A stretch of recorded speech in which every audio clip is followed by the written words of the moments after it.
to everyone. Welcome to Physical Education Rhythmic Activities. Today I'm going to present the Module 1 for you to learn and appreciate the rhythmic activities. Now, to start, we are going to define first what is the meaning of rhythmic activities. Now, rhythmic activities have been taking place for thousands of years. Rhythmic activities trace back to the Olympics with sports such as gymnastics that combine movement with the use of rhythm. This created a form of physical expression with strength and ability. Now, rhythmic activities commonly extend to physical games with elements of song and dance. Some current examples include jump, rope games, popular dance workouts like Zumba. Rhythmic activities are physical manifestations of the mental and emotional response of the individual to rhythm. They are activities with a child responds to physically, socially, and mentally to regular pattern of sound. They are also a source of enjoyment for people of all ages. Through these activities, skills and the sense of rhythm are acquired and developed. Feelings are expressed. Basic principles of time, space, and force can be experienced. So we have rhythmic fundamentals. You will see in your uh, notes in the VLE, I mean. So we have beat, number one, we have beat, tempo, intensity, pitch, accent, meter, praise, bar, count, and number 11, we have measure. Number 12, note pattern. We have number 13, step pattern. Now, these are the things that you will see in dance. Like for example, in folk dance, I presume that every one of you are familiar with the notation. You are familiar with the measure. How does the uh, dance perform? Like in a measure, like 2/4, 3/4, no? And then we have note pattern, then step pattern or step analysis. We're in how the step done, like for example, in Mazorca, we are going to perform in a slide cut hop, and that's what we call a step pattern or step analysis of a particular step, which is Mazorca. Now we are going to define uh, the meaning of dance. Now, dance provides numerous functions in a society. People experience dance in different ways and for many different reasons. Most people are aware of dance as performing art on stage, screen, and media. But dancing can also be a social activity, a form of physical fitness, or a prime means of experiencing cultural heritage and identity. So that's the definition of dance, and we have written in here the benefits of dance. We have physical benefits, mental and emotional benefits, social benefits of dance, and cultural benefits of dance. Now I am going to present to you a particular uh, topic that you will be uh, that you are going to listen. Okay, so this is the rhythmic activities. Now we all know that we have the elements of dance or elements of movements. So to start with, okay, we have the elements of movements. So in this we have this one, the level. Level is the movement through space which may be done at a high, low, or medium level. Ang ibig sabihin nito guys, na when you perform, meron kayong nakikita na kung saan meron yung nakatayo, merong nakaluhod, merong mga nakapatong sa upuan. So actually, this is a part of how you choreograph a dance. No? So kung mag-perform kayo, pwede ninyong gamitin itong level. No? Ang tawag nun is level. Meron yung mga nakasitting position, lying position. No? And then, next is we have direction. Itong direction na to, na kung saan makita ninyo na yung may mga dancers that they move forward, they move sideward right, sideward left, or a combination, upward, or a combination of the movements that we have. Okay? Now, next is we have range. Range refers to the area covered as the body moves. It may be small, as when the movement is done in one's place, or large, when covers a wide area or when getting away from one's place. Okay?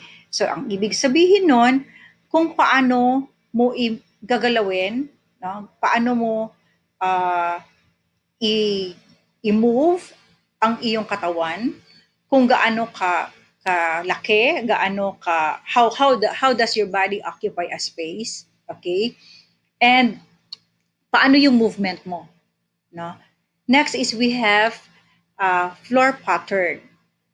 Ang floor pattern is the sign on floor that is made while moving in space. What is termed as floor pattern? It may take the form of a circle, square, straight line, or zigzag.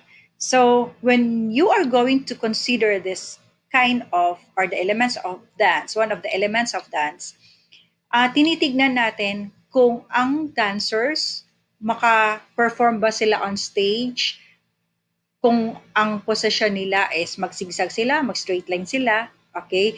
So these are the things that you are going to consider. And floor pattern can also be a part of parang masabi natin na paano niya i-choreograph, no? Paano niya i-consider ang kanyang area na kung saan doon sila mag-present. Okay? Now, we have what you call space.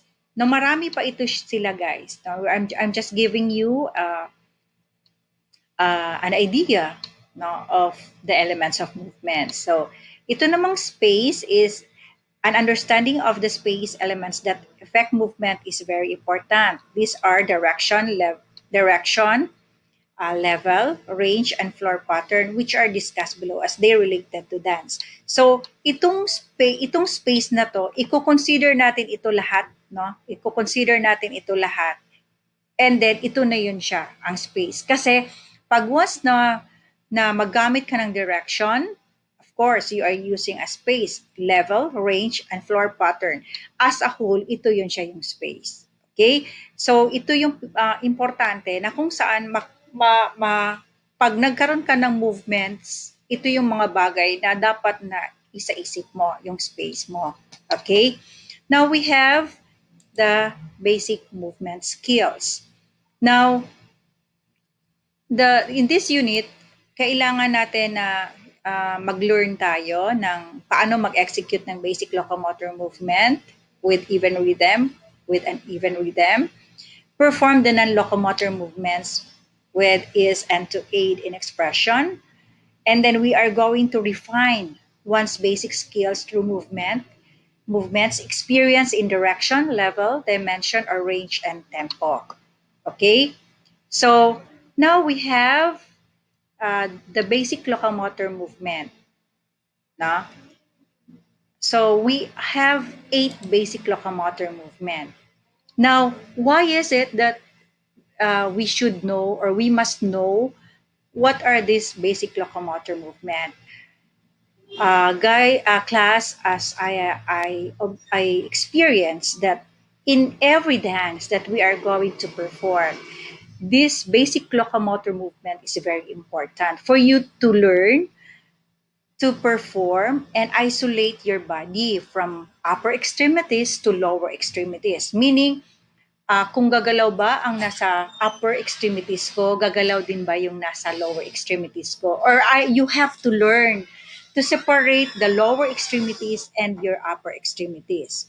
Like walking. Pag sinabi mong locomotor movement, ibig sabihin, maggalaw ka. Okay? So when you say walking, walking is you are going to uh, uh, lifting one foot, then after which you are going to touch the floor, and then it will follow by the your left foot. Okay?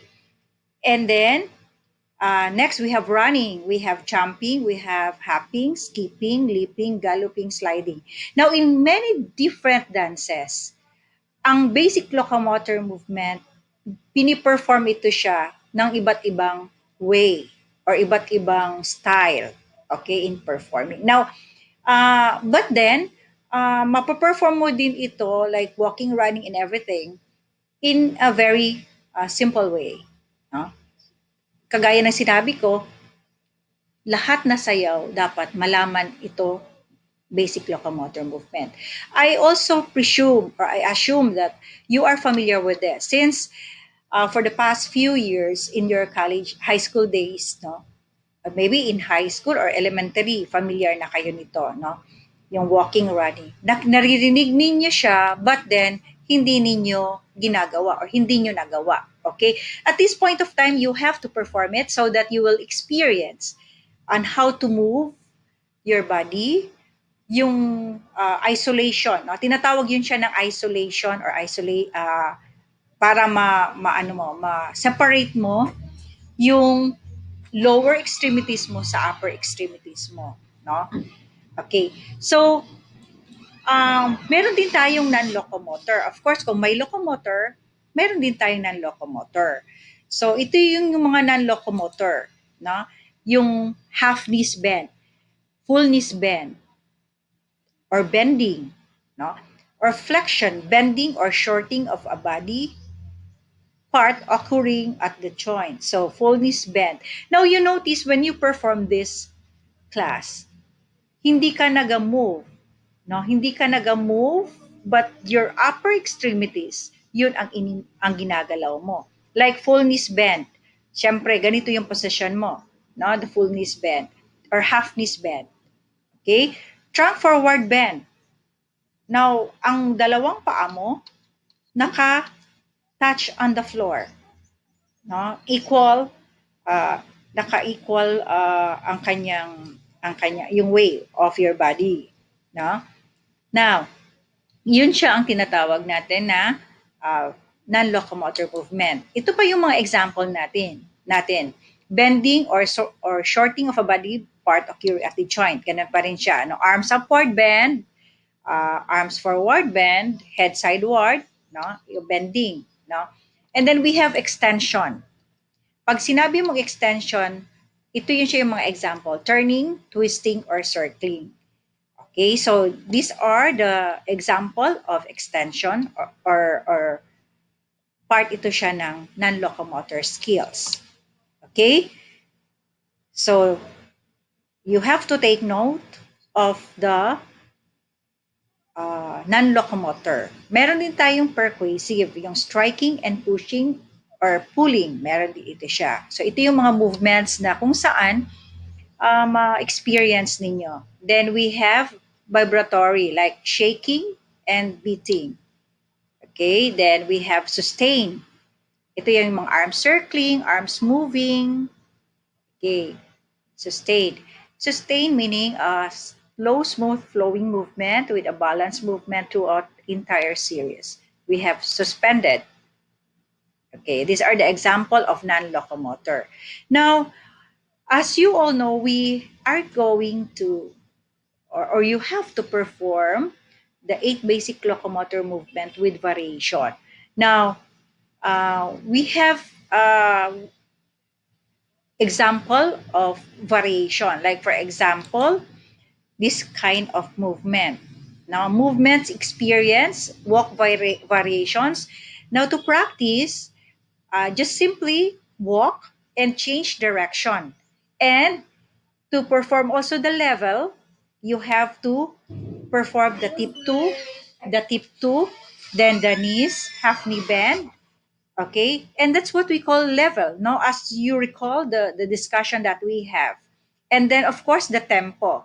No, how does the tempo perform, you have to step natural step, slower, no? And that's what you call a tempo.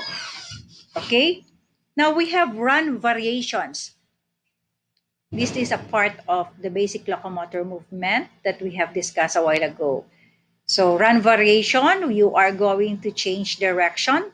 You can perform forward, backward, or change to the run to the left side, run to the right side. Okay. Now in level, changes in level, you can have running, no, nakabend ka, or maybe you have to perform it na nakatipto ka. Okay. Now in dimension or range, you can step shorter than or longer. So, yan siya yung mga sa variations. Wherein, you have integrated the different kinds of uh, basic locomotor. And so, with we have discussed this, the level, the direction, no, the elements of movement. Okay. So, we have the jump variations, just the same. No? And then we have the hop variation. Then we have uh, maybe you can choreograph also different other than the things that I have mentioned. You can add some of the variations that you have in your mind. Okay. Now we have the paces of the dance program.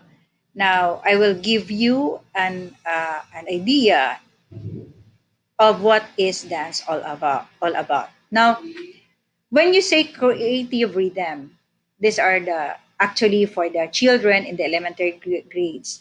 These are sometimes called fundamental rhythms or natural dances. A creative rhythm or fundamental rhythm is an end product of the exploration and improvisations of movements as children learn to move the parts of their body and to use them as instruments of expression. You know that when you were in your grade school, you have performed the basic creative rhythm wherein you have a morning session of a dance or maybe a music with a combination of movements like arms forward, sideward, upward, no? Then head bending, a part of your exercise which your teacher integrated as uh, to form a, a movement, and so you are performing uh, in nag-perform kayo na may music,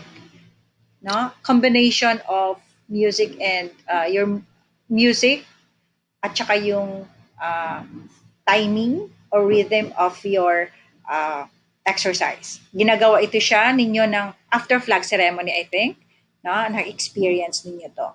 Now number two, we have folk dance. Now, folk dance is cultural art form handed from generation to generation. Bakit natin sinasabi na generation to generation? Because we cannot change the step. We cannot create a step out of it. Dahil ito siya ay merong script na kung saan ang mother of folk dance na si Francisca Aquino, siya po yung gumawa or nagawa ng script na kung saan sinusunod ito ng mga dancers, no? And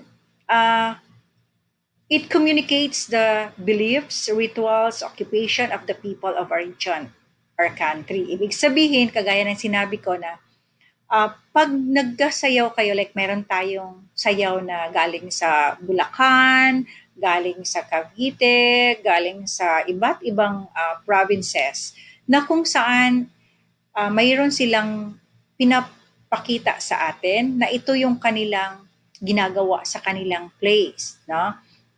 So by these actions or movements na meron sila, kino-communicate nila yung kanilang spectators, yung ang mga nanonood sa kanila. Not even saying anything, but in action, you will understand that these people, their practice, their beliefs, na-represent nila sa atin. Kung tayo ay nanonood sa kanilang sayaw, in that way na nakako-communicate sila sa atin. May ibig silang sabihin doon. Okay?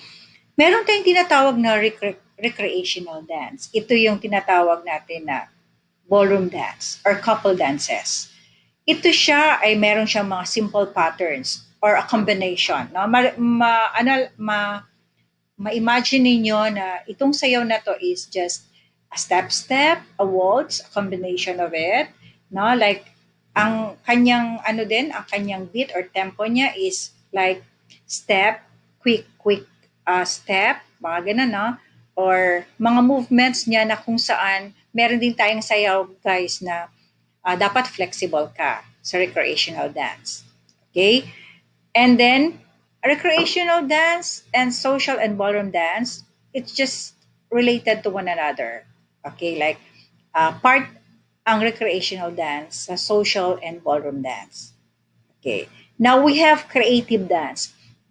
Itong creative dance, ito yung mga sayaw na highest form of dance. Ang purpose nito is to entertain people. Okay, ito yun siya yung mga dances na kung saan ini-express mo yung feelings and emotions or ideas. Like for example, jazz. Jazz is a dance wherein ang sayaw na ito is na presentation ito ng mga African people. But then, bakit natin nasabi na kailangan meron siyang emotions or feelings? Because, like, for example, yung mga African people, they usually present a dance, a jazz dance, in front of their authority. Dahil wala pa sila dati, no?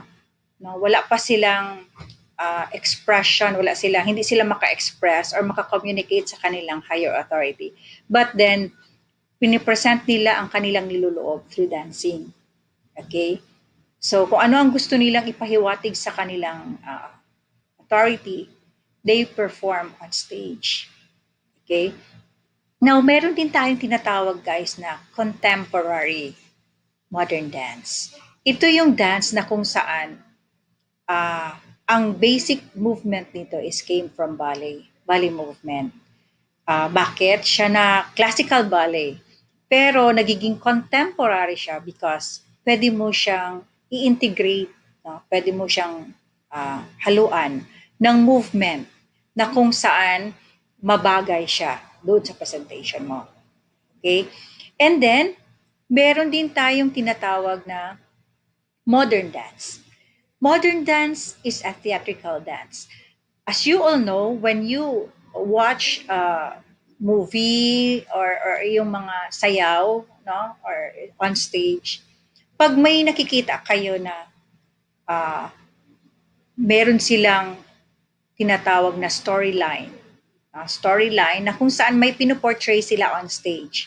Ang ibig sabihin nun, yun ay tinatawag na modern dance. But then, meron din kayong naririnig na contemporary modern dance. So, ibig sabihin, it's a dance wherein theatrical siya, no? But then, the movement itself, nakuha siya, mayroon siyang nakuha sa ballet, mayroon siyang nakuha sa modern dance, mayroon siyang nakuha sa jazz, no?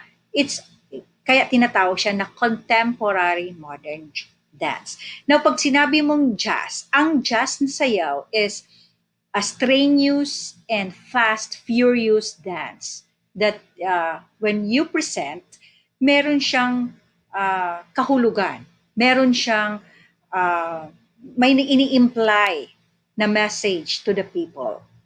Okay. Ang ballet naman is, alam ko na familiar kayo dito. Ito naman yung extreme na movement na kung saan very soft and people usually perform this na flexible sila. Because at the age of 4 years old, they have started already how to perform, how to execute a basic ballet na kung saan nag-i-enroll at nag-aaral at pinapag-aralan talaga nila. So meron din tayong tinatawag na mga hip-hop. No? Yung hip-hop, pag may nakita kayo na sayaw na kung saan nag-break dance, may mga tumbling, mga ganon. So masasabi natin na ang hip hop is a flexible, it's a very masabi natin na ito yung sayaw na to na dapat meron kang skill because dapat marunong kang mag-perform ng tumbling, breakdance, no? Na kung saan ginagalaw mo yung katawan. Meron tayong tinatawag na popular dance. Ang popular dance is any movement that a person choreograph or anything na mabuo mo as a dancer. So pwede mong masabi yun siya na yun ay isang popular dance. Okay? So pag itong mga sayaw na to, no? Kung gagawin mo ito siya na mga sayaw na to, dapat makategorize mo siya or malaman mo, ay itong ginagawa ko ngayon folk dance to. Itong ginagawa ko ngayon is line dance to, na-belong ito siya sa ballroom dance. Ginagawa ko ngayon is hip hop. So ibig sabihin, nandito ako sa creative dance. Pag nag 2/4, 3/4 measure ako at may step analysis, ang tawag nun ay folk dance. So you must know how to identify the performance or the dance that you are inclined with or that you are engaged with. No? Kasi pag nagsasayaw ka na hindi mo alam kung ano yung meaning ng sayaw para sa'yo, I think you cannot really express. No? Hindi mo ma-internalize kung ano yung movement itself, kung paano mo igalaw ang katawan mo towards the dance na ipiperform mo. Okay? So we have putting it all together in making dances.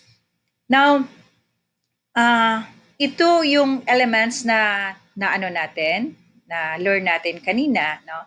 So sinasabi niya dito na meron kasi tayong tinatawag na si Rodolph Laban's movement theory. Ito yun siya na kung saan magagamit natin lahat yung mga napag-aralan natin, yung elements of movements, elements of yung rhythm, no?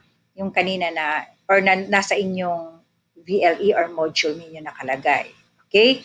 So next we have yung tinatawag natin na actions of body. Meron tayong tinatawag na or gagamitan natin ng stretch, ng curl, ng twist, ng swing, no?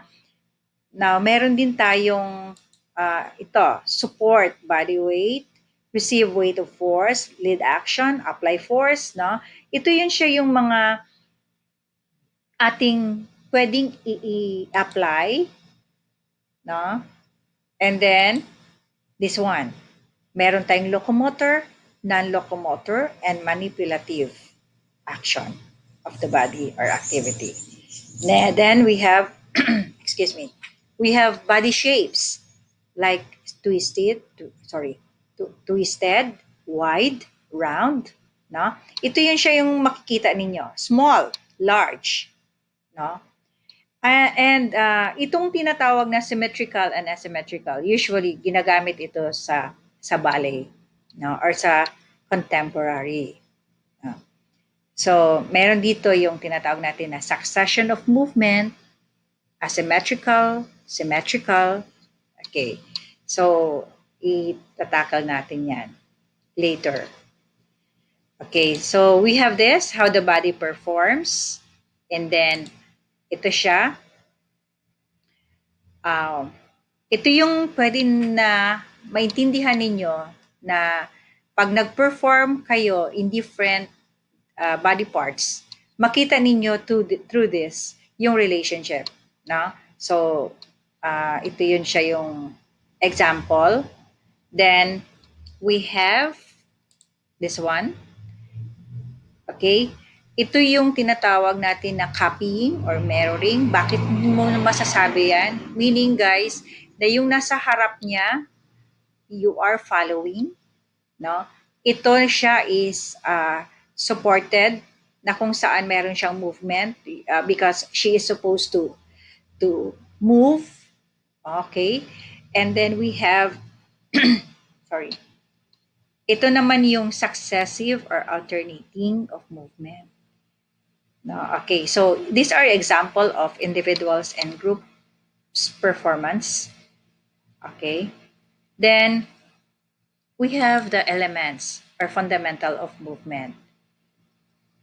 Okay, so to start with, actually this is a part of choreography. Okay, and you will be using this one, guys. Okay, we have centering.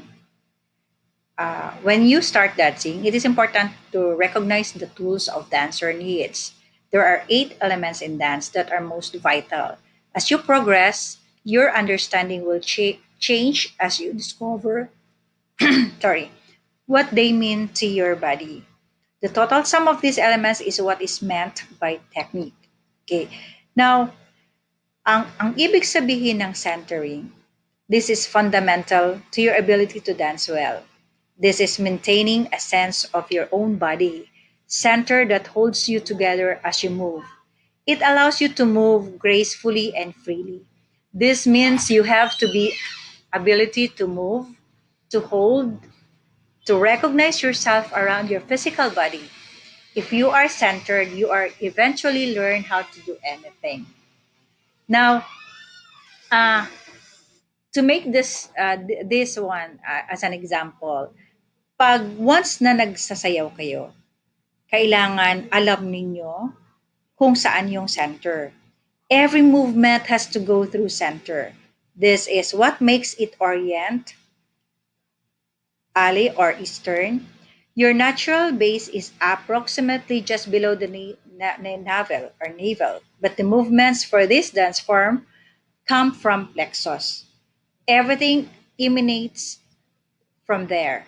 Start by feeling how your arms and legs work from the same central point in the back. Moving from your center will make movement easier to control.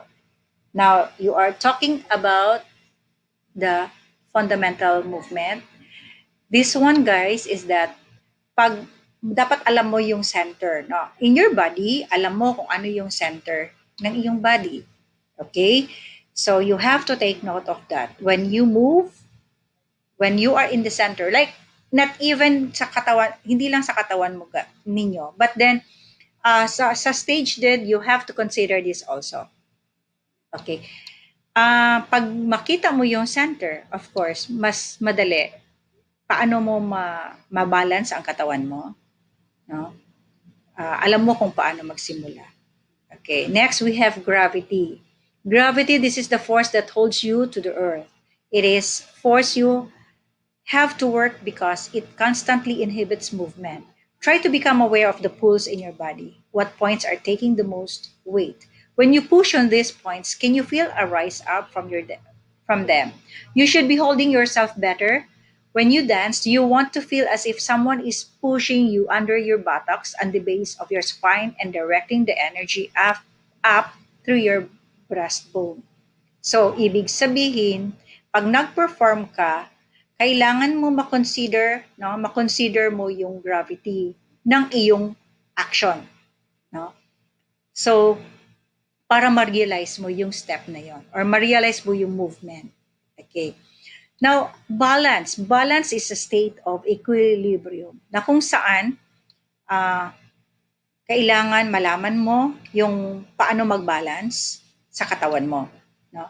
Balance is concerned with more than balancing on one leg.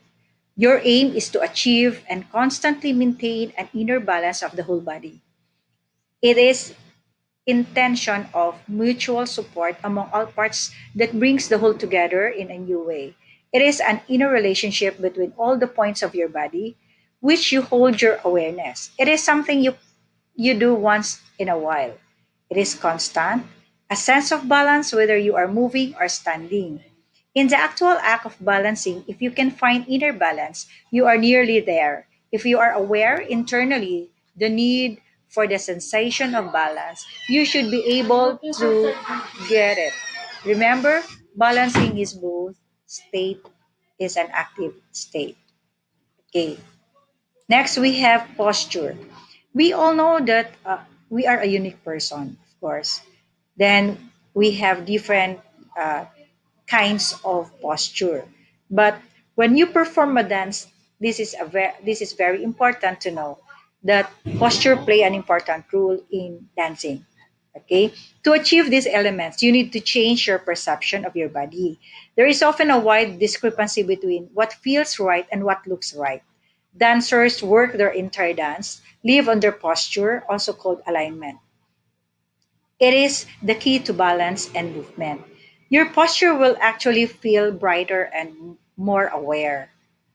So, as I have mentioned, that posture is very important in a dancer. Now we have gesture. Now, uh, gesture and posture are almost the same, but then gesture, it involves using the body as an expressive instrument to communicate feelings and ideas in patterns of movements. When you perform a dance, usually ang inyong mga manunood, lahat nakatingin sa inyo. Okay? Pag nasa stage kayo or pag napo-perform kayo. So, kailangan at napaka-importante yung inyong gesture. Paano mo express yung thoughts or yung paano ka mag-communicate? Paano mo sabihin? Through action. No, you are not saying anything, but eventually you are performing, expressing something sa iyong audience. So, yun yung makikita mo andun yung posture mo, yung gesture mo. Okay? Now, with subtle gesture and postural attitudes, we show cooperation, give confidence to friends, or display aggression to enemies. Kahit na sabihin natin na ah, yung mga simple movements, no? Pag nagagalit ka, pag friendly ka, pag malungkot or masaya ka, by dancing and presenting your gesture and posture, pwede ka na mag-communicate. Or pwede mo, mayroon kang sinasabi pag gusto mong i-communicate through sa sayaw. Now, when you have this two na mag-coincide sila, your posture at saka gesture. No? Kaya nga ito yung tinatawag natin, oh, napaka-importante yung inyong facial expression. Present your facial expression. I want to see your facial expression.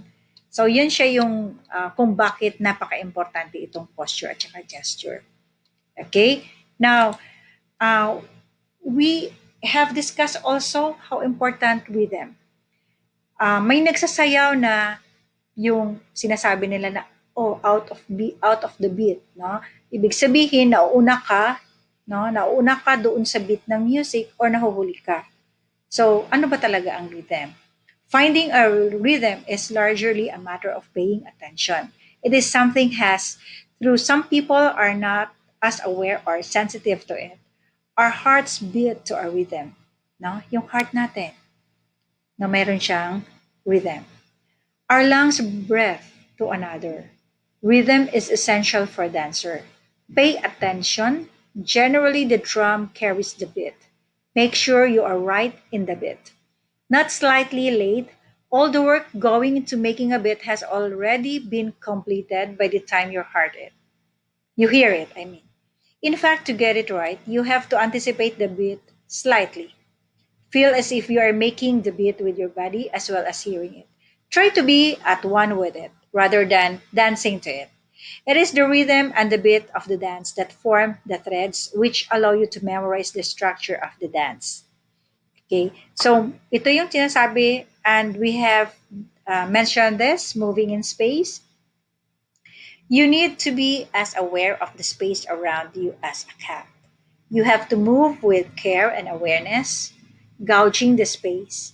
Space is not just empty air, but a tangible element that you move through. Consider the space as an area you must go through. Consciously go through space. Feel your accomplishments as a journey through space. You will express thoughts and emotions. Actually, pressure feelings out through your torso and limbs in such a way as to show other people how we are feeling and to satisfy our desire of movements. Our muscles feel better when they use, and once we get used to moving them, the whole body will respond by working in harmony with itself to dance. Okay, now we have also breathing. Breathing is crucial to dance. Not only does it bring to the body, but it also gives you movements, fluency, and harmony. It is an expressive tool. Calm, slow breathing suggests a certain degree of self control. Now, um, As you know, there are dancers when they have presented a dance. After dancing, they really have very fast breathing, meaning meaning to say that they cannot control themselves the breathing. But then there are so many techniques, guys, paano i-control ang pag hinga, no?